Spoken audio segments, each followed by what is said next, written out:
menyelaraskan hati kami dengan hati Tuhan. Hamba-Mu tidak lebih dari satu orang pun anak Tuhan di tempat ini. Biar hamba-Mu boleh Tuhan pakai mulut lidah hamba-Mu menyampaikan isi hati Tuhan. Berbicaralah Bapa, kami siap mendengar. Bapak Ibu yang siap diberkati lewat firman-Nya, bersama-sama kita katakan amin. Silakan duduk. Salam. Selamat hari Minggu yang diberkati. Senang sekali melihat Bapak Ibu jemaat Tuhan setia berbakti beribadah di gereja yang Tuhan percayakan kepada kita. Hari ini saya mengajak Bapak Ibu, ternyata ada satu lagi sermon series kita yang kelewatan kemarin, yaitu jalan pada bait Allah. Ya, jalan pada bait Allah yang sejati. Nah, kalau Bapak Ibu bicara tentang bait Allah, apa yang ada dalam pikiran Bapak Ibu? Gereja atau gereja yang muat 5.000 orang atau gereja yang muatnya 10.000 orang gitu ya. Nah, seperti ini gambaran bait Allah. Bait Allah itu artinya rumah Allah. Jadi kalau berbicara tentang rumah, apa yang Bapak Ibu lihat, melihat gambar ini, apa yang ada dalam pikiran Bapak Ibu? Nyaman. Asik ya, kapan punya rumah yang seperti ini gitu ya. Sederhana tapi nyaman gitu ya. Rumah itu menunjukkan sifat dan karakter orangnya, pemiliknya ya. Makanya kalau seorang sales akan menjual rumah, dia akan setting rumah itu setting dengan baik ya. Sehingga waktu orang datang melihat rumah itu, merasa rumah itu rumah dirinya sendiri, rumahnya sendiri. Jadi kepingin membeli gitu ya. Nah, rumah itu melambangkan karakter dan pribadi pemiliknya. Nah, karena itu bait Allah itu menunjukkan karakter dan pribadi Allah. Waktu Yesus melihat bait Allah dijadikan dagangan, kerbau, sapi, ayam, kambing gitu ya, dia marah, dia bolak-balik semua meja-meja yang ada di sana. Dia lepasin, dia buat tali cambuk, dia cambuk semua binatang-binatang gitu ya supaya lepas gitu ya.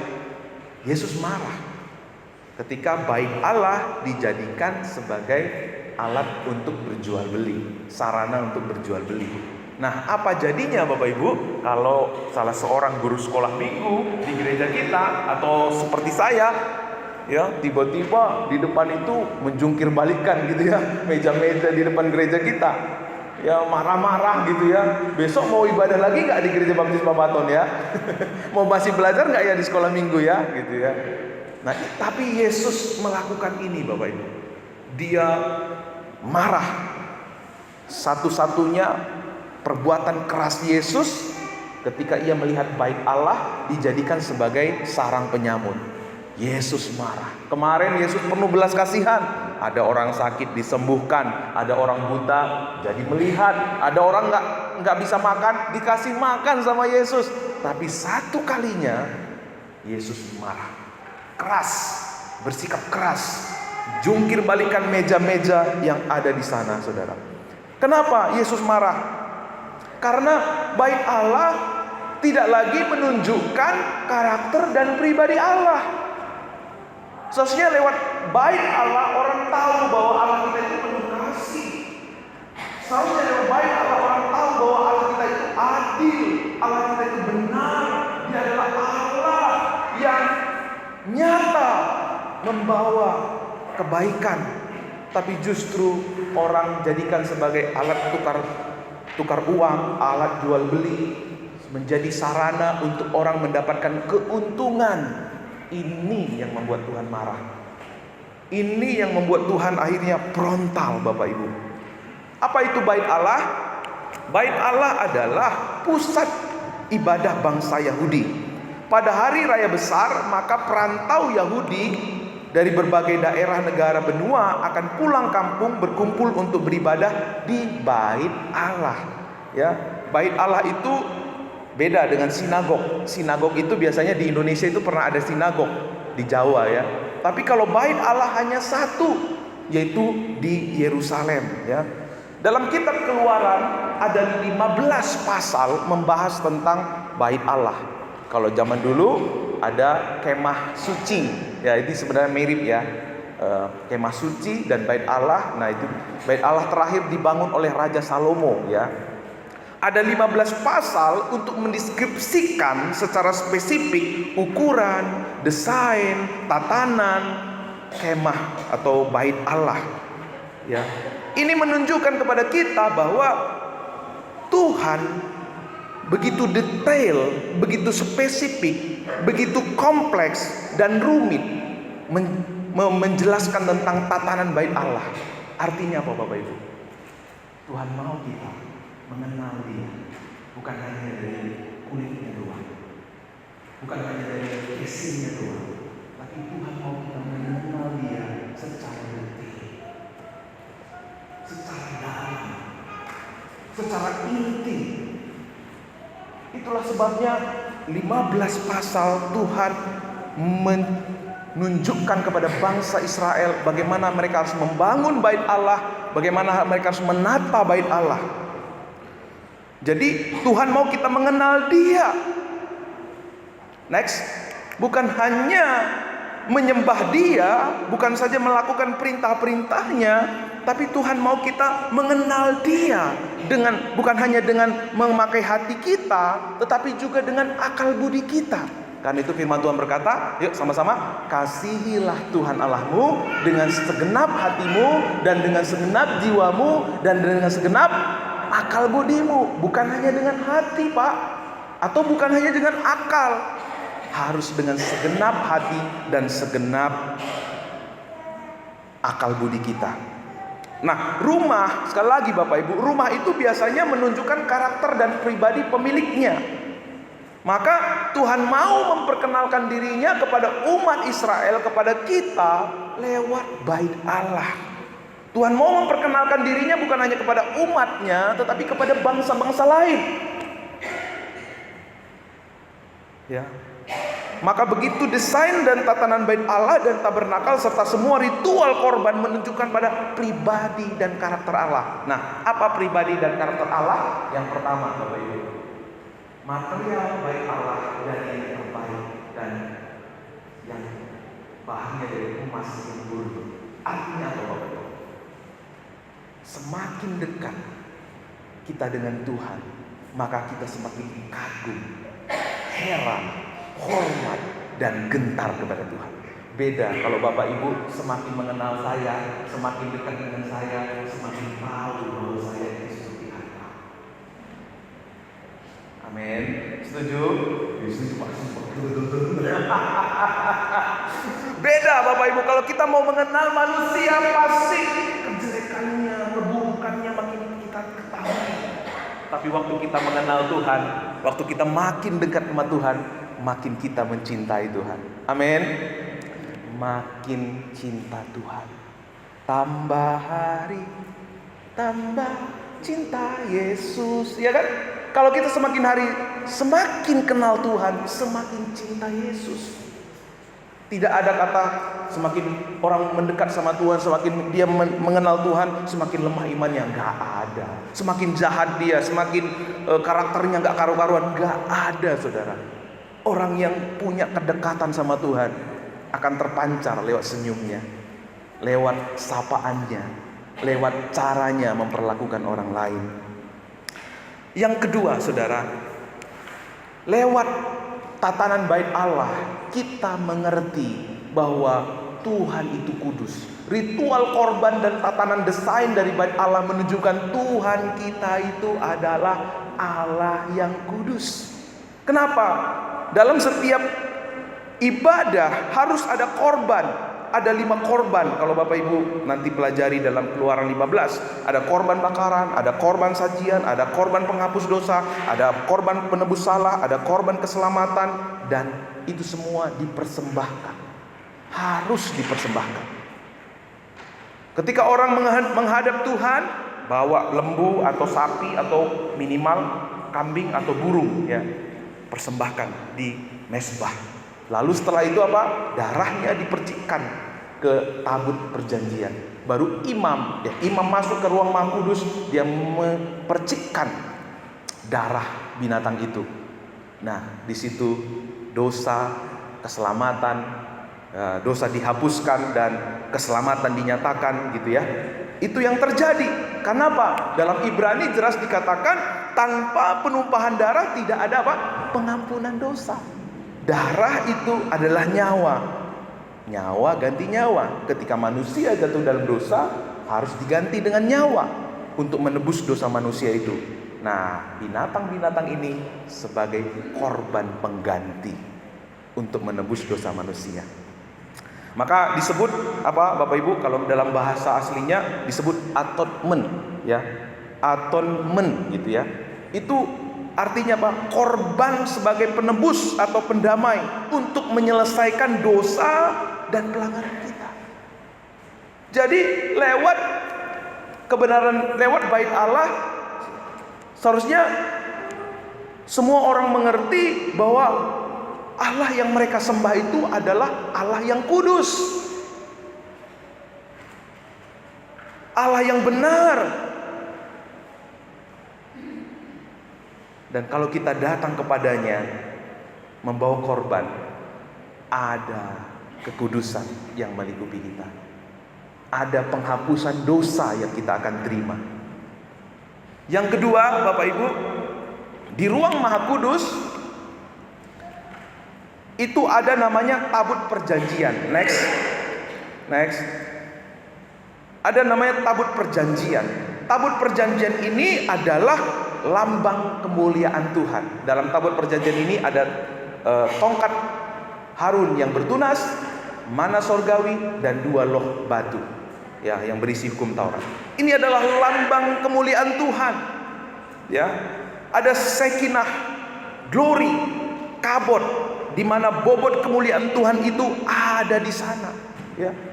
Lewat ketiga benda yang ada di tempat ini menunjukkan bahwa Allah kita itu mulia, Allah kita itu luar biasa ya.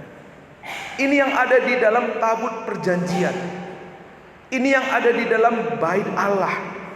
Jadi kalau bicara tentang bait Allah berarti ada kemuliaan Allah. Yang selanjutnya, yang diadili dalam membawa korban kepada Tuhan, selalu ada korban. Korban itu yang diadili, tetapi umat Allah menerima belas kasihan. Tadi saya sudah jelaskan di awal, kalau ada seorang yang mau beribadah, dia bawa domba atau kambing atau lembu sapi, dia korbankan, darahnya dipercikan dalam tutup pendamaian. Nah, ini ada 2 malaikat atau 2 kru.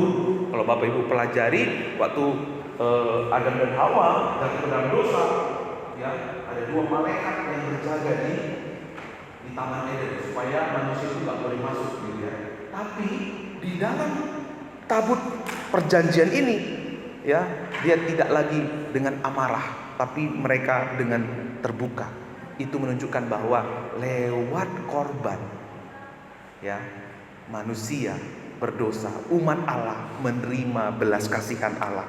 Ya, kasih dan keadilan Allah tidak berkompetisi, tetapi menjadi kombinasi, menjadi satu kesatuan. Ya, kalau orang berbicara tentang keadilan Allah, maka di mana kasih Allah? Kalau orang berbicara tentang kasih, di mana keadilan Allah? Dua-duanya tidak berkompetisi, tetapi dua-duanya berkolaborasi atau berkombinasi. Di dalam tutup pendamaian atau mercy seat, setiap tahun hari Yom Kippur, imam besar akan masuk ke ruang maha suci dengan memercikan darah di atas tabut perjanjian. Maka di situ dinamakan Day of Atonement, hari penebusan. Diampuni untuk 1 tahun dosa dan kesalahan mereka. Apa yang pertama kali dia lihat di atas tabut perjanjian, yaitu tutup perdamaian yang ingin Tuhan tunjukkan di sini, yaitu di atas tabut perjanjian bahwa Tuhan ingin menunjukkan belas kasihannya. Tuhan kita memang Allah yang adil, tapi Dia juga Allah yang berbelas kasihan. Hukuman Dia tanggungkan kepada korban yang kita bawa, tetapi kasih setia Allah diberikan kepada umatnya. Yang selanjutnya Bapak Ibu, bait Allah adalah tempat di mana Tuhan yang suci bersemayam. Apa artinya bait Allah? Apa makna yang Tuhan mau nyatakan lewat bait Allah? Bahwa bait Allah itu adalah tempat di mana Tuhan yang suci mau bersemayam atau mau bertabernakel di tengah-tengah umat yang berdosa.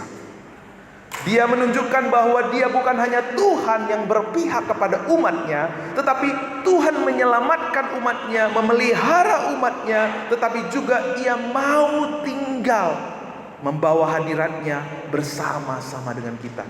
Wow, luar biasa Bapak Ibu.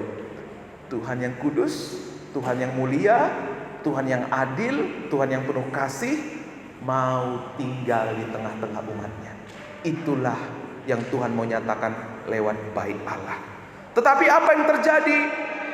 Orang-orang Yahudi yang merantau di luar Yerusalem, ketika mereka pulang kampung di hari-hari raya besar mereka, dari berbagai daerah, dari berbagai negara, dari berbagai benua, ya, mereka berkumpul untuk beribadah di bait Allah. Ya, mereka kan harus bawa binatang korban. Nggak mungkin mereka bawa dari tempat yang jauh, ya. Makanya di bait Allah itu ada orang-orang yang menjual binatang korban. Mereka harus menukar uang mereka, maka ada meja-meja penukar uang yang disediakan di bait Allah, gitu ya. Mereka juga bawa uang yang berbeda sehingga perlu tempat penukaran mata uang di sana. Bayangkan Bapak Ibu, kita lagi ibadah, di sana ada yang lagi tukar uang, lagi jual kambing, gitu ya, atau mungkin ada jual burung, ya, jual kerbau di sana. Bayangkan, bisa nggak kusuk untuk beribadah? Bisa nggak konsentrasi? Nggak mungkin bisa, ya. Ya, bayangkan kalau kita ada di sana, bagaimana kita bisa terkoneksi dengan Tuhan, bagaimana kita bisa menghayati kasih Tuhan, menghayati kekudusan Tuhan, kebenaran Tuhan, keadilan Tuhan di dalam kehidupan kita. Mereka akhirnya menjadi orang yang mengutamakan ritual daripada pengenalan. Tadi jelas di awal, lewat bait Allah, Tuhan mau menunjukkan kepada umatnya siapa dirinya, apa karakternya. Tetapi yang terjadi sebaliknya. Orang-orang fokusnya bukan mengutamakan pengenalan akan Tuhan, tetapi orang-orang mengutamakan ritual daripada pengenalan. Bait Allah menjadi berhala yang baru buat mereka. Padahal bait Allah itu adalah sarana untuk mengenal Tuhan, tetapi bait Allah menjadi berhala baru buat mereka karena mereka justru menggunakan bait Allah untuk mendapat keuntungan. Makanya dikatakan, next, nggak bisa ya ini. Matius 21 ayat 13, sama-sama 1, 2, 3. Dan berkata kepada mereka, ada tertulis, rumahku akan disebut rumah doa, tetapi kamu menjadikannya sebagai apa? Sarang penyamun. Ketika umat Israel sungguh-sungguh menjadikan bait Allah untuk sarana mereka mengenal Tuhan, mengalami kekudusan, kebenaran, keadilan, kasih, dan kehadiran Tuhan dalam hidup mereka, pasti rumah doa itu, rumah Tuhan itu akan dikenal sebagai rumah doa. Orang-orang akan memuliakan Tuhan lewat bangsa Israel. Tetapi sebaliknya terjadi, Bapak Ibu. Mereka tidak mengutamakan pengenalan akan Tuhan. Mereka mengutamakan ritual dibanding pengenalan. Oleh sebab itu Tuhan bilang, rumahku akan disebut rumah doa, tetapi kamu menjadikannya sebagai sarang penyamun. Kapan kita membuat rumah ibadah kita menjadi sarang penyamun? Kapan penyembahan kita menjadi penyembahan yang palsu di hadapan Tuhan? Saat kita tidak menjadikan pengenalan akan Tuhan yang utama.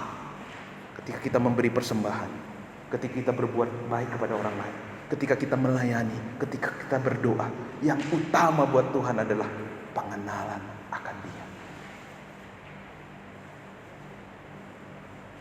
Tidak ada yang salah dengan penukaran uang dan jual beli, tetapi itu ada di dalam bait Allah.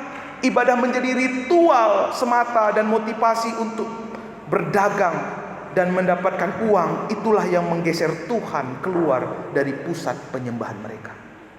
Ini yang membuat Tuhan marah. Ini yang membuat Tuhan bersikap dengan keras kepada mereka. Ibadah mereka menjadi sifatnya transaksional, untuk mendapatkan keuntungan, untuk mendapatkan kenyamanan. Seberapa sering Bapak Ibu kita menjadikan ibadah kita, pelayanan kita untuk mendapatkan sesuatu, untuk mendapatkan kenyamanan. Aku gak ikut lah Pak sekolah minggu, aku gak ikut jam doa, gak nyaman aku. Saya mau tanya, kita ibadah, kita melayani untuk siapa? Kalau untuk kenyamanan kita, berarti bukan untuk Tuhan. Fokusnya adalah diri kita. Saya gak suka Pak baca firman Pak, buat saya ngantuk. Apalagi dengar khotbah, jadi obat tidur buat saya. Puji Tuhan Pak Pendeta jadi bantu kasih obat tidur gitu ya. Gak perlu beli obat tidur lagi gitu ya. Tapi saya mau ingatkan, ketika bangsa Israel, umat Israel datang kepada Allah, mereka jauh-jauh dari negeri yang jauh, dari benua yang lain, mereka mengeluarkan banyak uang, energi. Tapi ketika mereka sampai di bait Allah, mereka ibadahnya adalah ibadah yang hanya ritual. Berapa sering kita melakukan ibadah, pengorbanannya luar biasa, perjuangannya luar biasa, tetapi tujuannya untuk keuntungan, kenyamanan. Apa yang ku dapat? Bertransaksi dengan Tuhan. Ini yang menjadikan gereja tidak ada kuasanya. Ini yang menjadikan orang Kristen sama dengan dunia. Ini yang menjadikan umat Tuhan tidak pernah bisa menjadi rumah doa buat banyak orang. Menjadikan ritual ibadah untuk bisa dikuduskan, dikasihi dan diberkati Tuhan. Mungkin saat ini kita beribadah, kita berbakti, kita memberi luar biasa Bapak Ibu. Tetapi kalau fokus kita supaya anak-anak saya diberkati, supaya suami saya diubah Tuhan, supaya keluarga saya menjadi keluarga yang damai, keluarga yang bahagia. Saudara akan kaget ketika motivasi kita seperti itu, sebenarnya kita sedang berusaha menjadikan rumah Tuhan sebagai sarang penyambung. Karena fokusnya bukan Tuhan, fokusnya adalah berkat, fokusnya adalah untuk melihat apa yang kita inginkan. Padahal waktu kita menjadikan Tuhan menjadi fokus kita, anak-anak kita otomatis dipulihkan, suami istri kita otomatis bahagia dan diberkati Tuhan. Berkat itu bukan sesuatu yang harus kita kejar. Yang harus kita kejar, yang harus kita perjuangin adalah pengenalan kita akan Tuhan. Berkat otomatis mengikut setiap orang yang mengenal Tuhan dengan baik dan benar. Amin. Colek samping kiri dan kanannya, jangan kejar berkat gitu ya. Kamu yang dikejar berkat gitu. Amin. Puji Tuhan.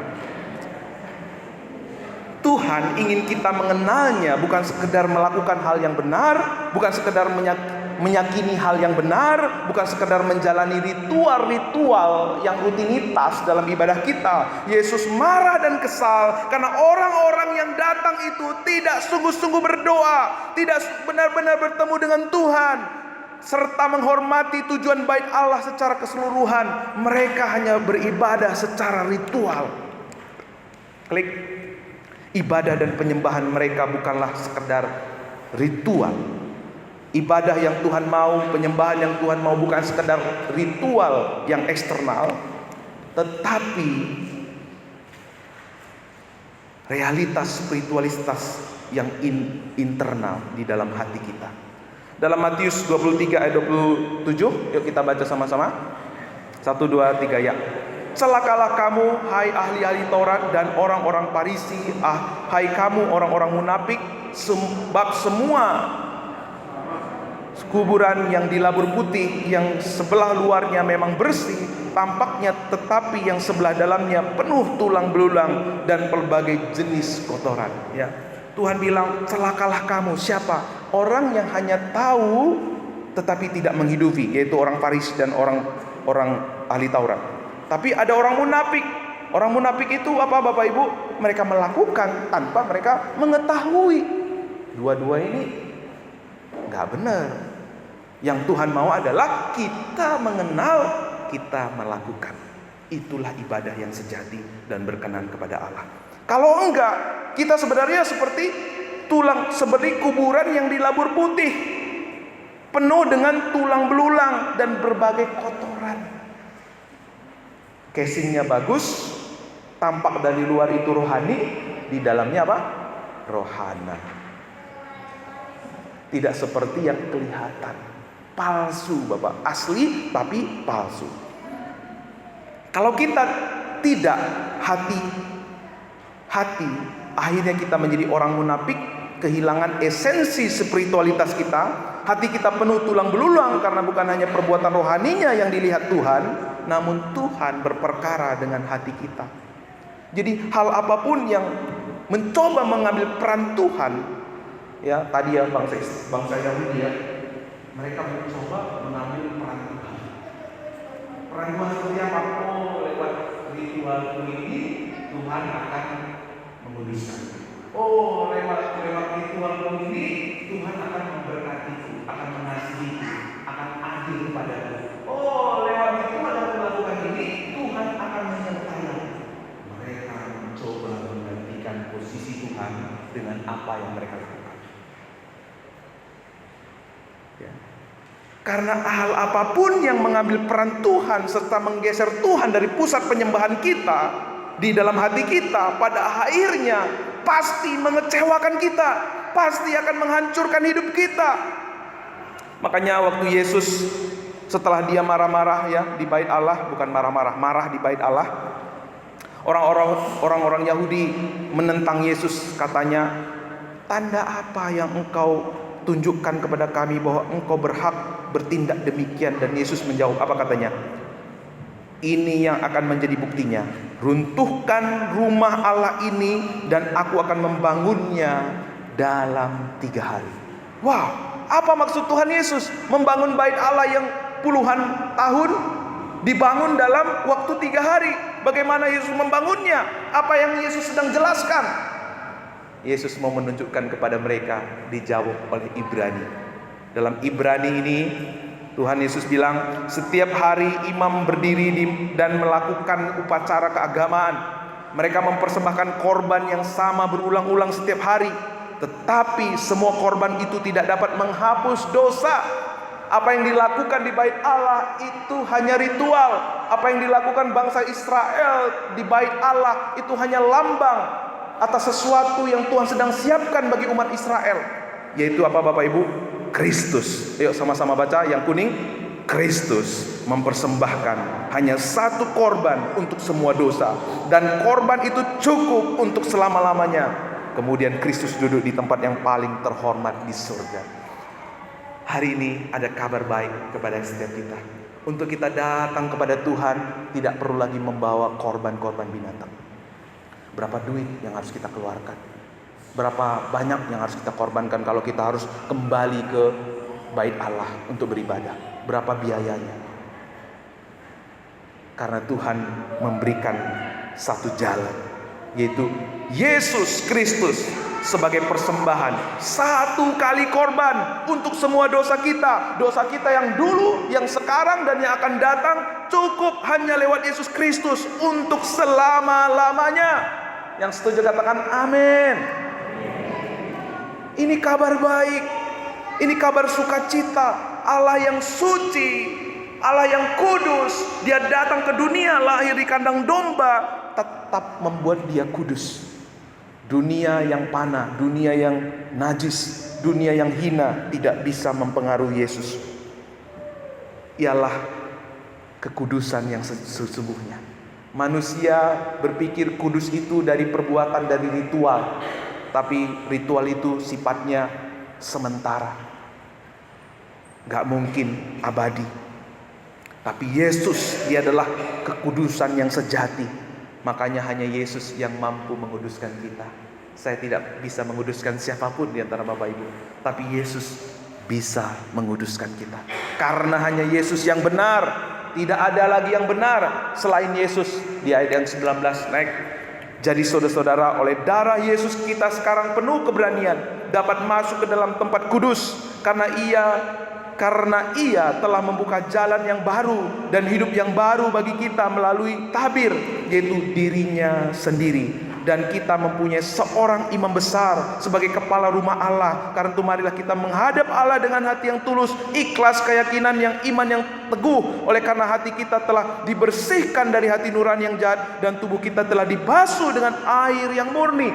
Perhatikan Bapak Ibu, ibadah orang Israel itu tidak pernah Tuhan katakan ibadah yang kudus, ibadah yang berkenan. Tuhan tidak pernah katakan hati yang tulus kepada mereka. Dalam ibadah yang transaksional tidak ada ketulusan. Tetapi di saat kita mengerti bahwa Yesus yang benar mau menjadi dosa untuk menanggung kutuk dan pelanggaran kita, sehingga setiap kita yang menerima Dia dikuduskan, dibenarkan. Kita adalah orang-orang yang telah ditebus. Untuk orang masuk mempersembahkan persembahan harus ada imam besar. Tapi sekarang kita tidak perlu lagi mencari imam besar, karena Yesus adalah imam besar kita. Kita boleh datang langsung kepada Tuhan. Kita mengerti kebenaran ini Bapak Ibu. Yesus sudah mati, Dia membenarkan kita, Dialah imam besar kita. Dialah yang menjadi tabir bait Allah terbelah dua, bukan dari bawah ke atas, tapi dari atas ke bawah. Karena Tuhan yang membelah tabir itu, Tuhan yang membuka pemisah itu. Artinya Bapak Ibu, untuk memulihkan hubungan kita dengan Tuhan, bukan dari manusia, Tuhan sendiri yang datang ke dunia. Untuk Tuhan hadir bertabernakel dalam hidup kita, di tengah-tengah kita, bukan usaha kita, bukan ritual kita, tetapi Tuhan yang mau datang ke dunia. Dia mau bertabernakel untuk kita mengalami kasih dan keadilan Allah, bukan dengan persembahan kita, bukan dengan ketaatan kita, tetapi ketaatan Tuhan. Kalau kita tahu, oh ya, saya sudah ditebus Tuhan, saya sudah menjadi anak Tuhan, saya menerima belas kasihan dan keadilan Tuhan, maka hati kita melimpah dengan syukur. Waktu kita beribadah di tempat ini, melakukan ketaatan kita, semua kita lakukan bukan untuk mendapatkan sesuatu, tetapi karena kita sudah mendapatkan segala sesuatu dari Tuhan kita. Haleluya, amin, haleluya saudara. Makanya Yesus yang harusnya menjadi pusat penyembahan kita, Yesus yang menjadi tujuan dari penyembahan kita, sehingga ibadah dan penyembahan kita menjadi ibadah yang sejati. Makanya Yesus disebut sebagai apa Bapak Ibu? Anak domba Allah. Kita tidak perlu lagi cari korban-korban yang lain. Kita tidak perlu lagi korbankan binatang-binatang lain. Bahkan kita tidak lagi perlu korbankan orang lain supaya kita benar gitu ya, supaya kita terlihat benar. Tapi Yesus yang adalah anak domba Allah, Dia menjadi korban yang sempurna satu kali untuk selama-lamanya, menghapus, menguduskan, untuk kita menikmati kasih dan keadilan Allah, untuk kita melihat kemuliaan Allah di hidup kita, untuk kita merasakan kehadiran Allah setiap hari hanya lewat Yesus Kristus. Jadi Yesus Kristus yang kita kenal itu adalah kemah. Lihat apa yang dikatakan oleh Wahyu. Lihat, kemah Allah ada di tengah-tengah manusia, dan Ia diam bersama-sama dengan mereka. Kalau hari ini saudara dan saya percaya Yesus, kalau hari ini ada Yesus di hati kita, berarti kita juga adalah baik. Yuk baca ya, 1, 2, 3 ya. Tidak tahukah bahwa kamu adalah baik dan bahwa Allah diam di dalam kamu. Amin. Ini yang sering dilupakan, ini yang sering terlewatkan, ini yang sering masih yang tadi. Ini yang sering terlewatkan. Makanya dikatakan di sini, tidak tahukah kamu? Yang kita tidak sering sadari adalah kita ini orang yang sudah ditebus Tuhan. Kita ini adalah orang yang sudah dibenarkan Tuhan. Kita ini adalah orang yang sudah diperkenankan Tuhan. Tapi manusia suka tidak tahu. Maka saya mau ingatkan Bapak Ibu, dengar baik-baik. Perjuangan kita bukan bagaimana kita berkenan kepada Tuhan. Perjuangan kita bukan bagaimana kita diberkati oleh Tuhan. Perjuangan kita bukan bagaimana kita supaya hari demi hari Tuhan memakan kita. Bukan itu Bapak Ibu. Dengar, dengar. Perjuangan kita setiap hari adalah bagaimana kita menyadari, menghidupi identitas kita. Saya adalah orang yang dibenarkan. Saya adalah orang yang menerima kemuliaan Tuhan. Saya adalah orang yang memiliki hadirat Allah dalam diri saya. Saya adalah bait Allah. Oleh sebab itu, kenapa kita beribadah, kenapa kita berkomunitas, belajar, PA, semua itu kita lakukan untuk apa? Menghidupi identitas kita. Kalau kita menyadari bagaimana mungkin Allah yang kudus, Allah yang mulia mau tinggal dalam diri kita. Kita dijadikan bait Allah dan bait Roh Kudus. Kalau kita menyadari kita ini berdosa, sebenarnya tidak layak, tapi Tuhan mau tinggal dalam diri kita, maka akan ada ucapan syukur yang terbaik keluar dari diri kita. Itu yang harusnya menjadi dasar ibadah kita. Itu yang harusnya menjadi dasar kita untuk melakukan semua ritual-ritual ibadah kita. Ya, waktu kita memandang salib Kristus, di situ kita tahu bahwa Dia yang sempurna tinggal dalam diri kita. Ya, waktu bapak-bapak melihat salib Kristus, ibu-ibu melihat salib Kristus, kita diingatkan bahwa saya ini adalah bait Allah. Kalau Allah yang saya ini adalah bait Allah, seharusnya Tuhan yang bertahta dalam hidup saya. Kalau saudara tahu kebenaran ini, maka iman kita tidak lagi transaksional, maka ibadah kita tidak lagi sekedar rutinitas atau seremonial. Fokus kita tidak lagi untuk nama baik kita, untuk keuntungan kita, untuk kenyamanan kita. Seperti orang-orang yang mengikut Yesus 5.000 orang, fokusnya adalah keuntungan mereka. Di saat mereka tidak lagi untung, bye-bye Yesus, bye-bye, saya tidak lagi kenal kamu. Ya.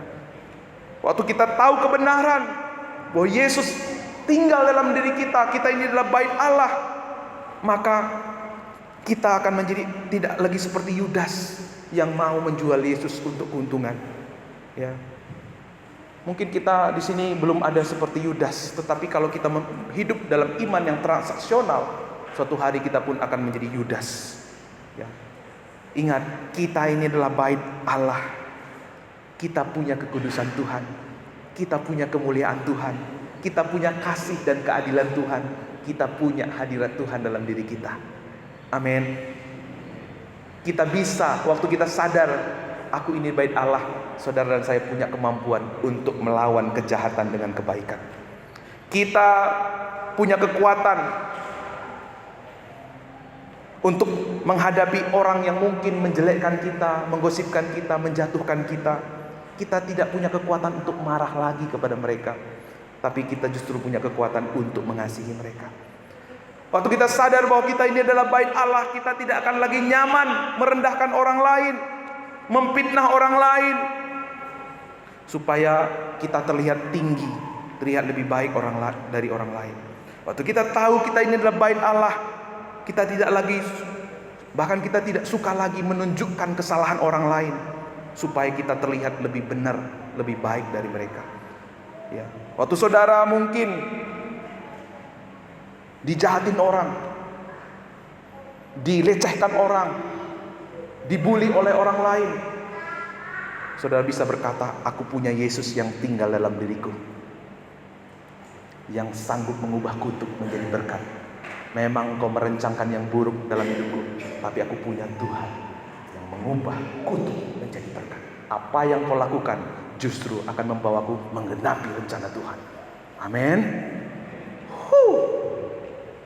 Kalau kita sadar bahwa kita bait Allah, maka apa yang menyenangkan Tuhan itu juga yang akan kita hidupi dalam hidup kita.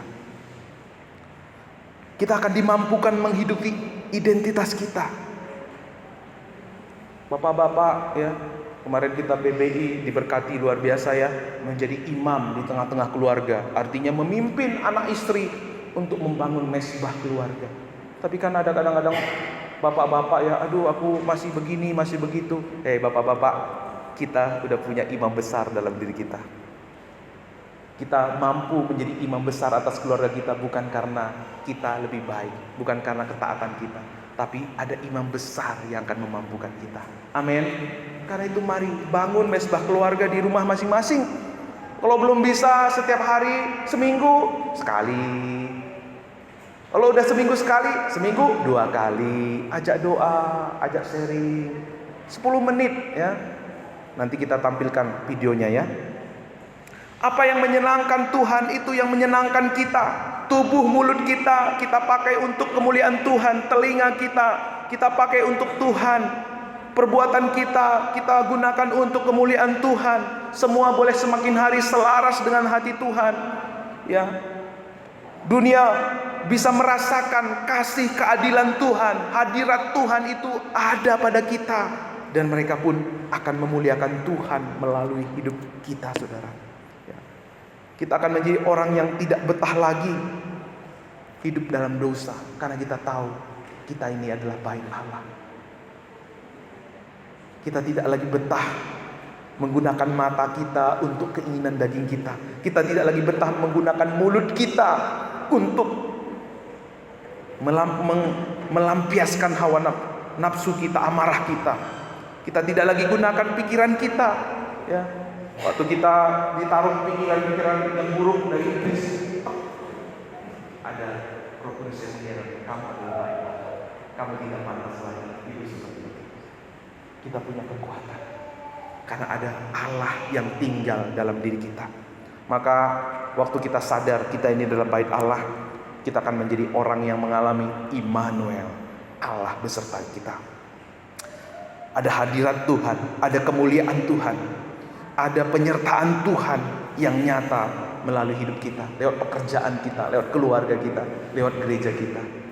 Dan Tuhan dimuliakan lewat kehidupan kita. Mari kita tunduk kepala. Mari kita ambil waktu berdiam diri di hadapan Tuhan. Sudahkah kita sadar bahwa kita ini adalah bait Allah?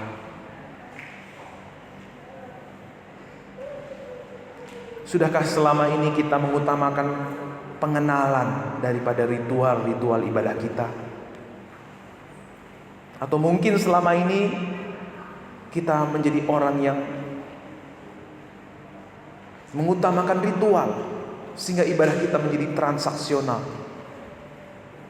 Kita berpikir lewat ibadah, lewat pemberian, lewat ketaatan Tuhan akan menguduskan kita, Tuhan akan membenarkan kita, kemuliaan Tuhan akan dinyatakan lewat hidup kita. Kalau itu saudara, mari kita bersama-sama membawa hati yang bertobat di hadapan Tuhan.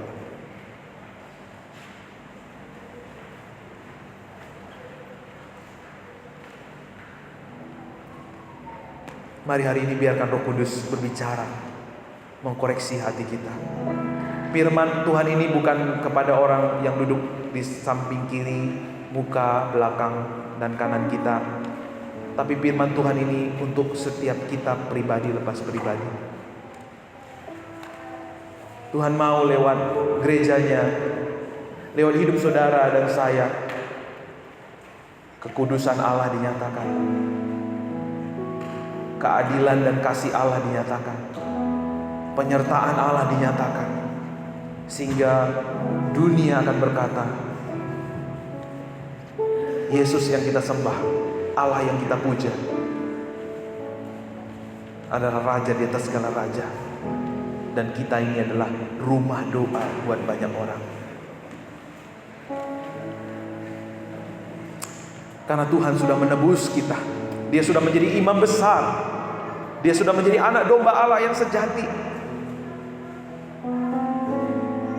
Di kayu salib Dia mempertemukan kasih dan keadilannya. Di atas kayu salib Dia mencurahkan darahnya untuk menebus dosa-dosa kita. Sehingga hari ini kita yang percaya kepada Yesus, kita adalah orang-orang yang dibenarkan, kita adalah orang-orang yang dikuduskan, kita adalah orang-orang yang memperoleh kasih karunia rahmat Tuhan. Karena keadilan kasih Allah ada pada kita, hadirat Tuhan ada pada kita. Terima kasih Tuhan. Dan biar lewat firman-Mu hari ini Bapa, kami mau berkomitmen untuk mengenal Tuhan lebih dari apapun, lebih daripada pelayanan, lebih daripada berkat, lebih pada seremonial yang kami lakukan. Kau berikan kami hati yang haus dan lapar untuk selalu mau dengar-dengaran, untuk selalu mau belajar akan kebenaran firman. Dan kami percaya Bapa, ketika kami mengutamakan Tuhan lebih dari yang lain, maka apapun yang Tuhan sudah sediakan buat kami, semua akan mengikuti kami. Sebagaimana firman-Mu berkata, bukan kamu yang mengejar berkat, tapi aku yang memerintahkan berkat-berkat.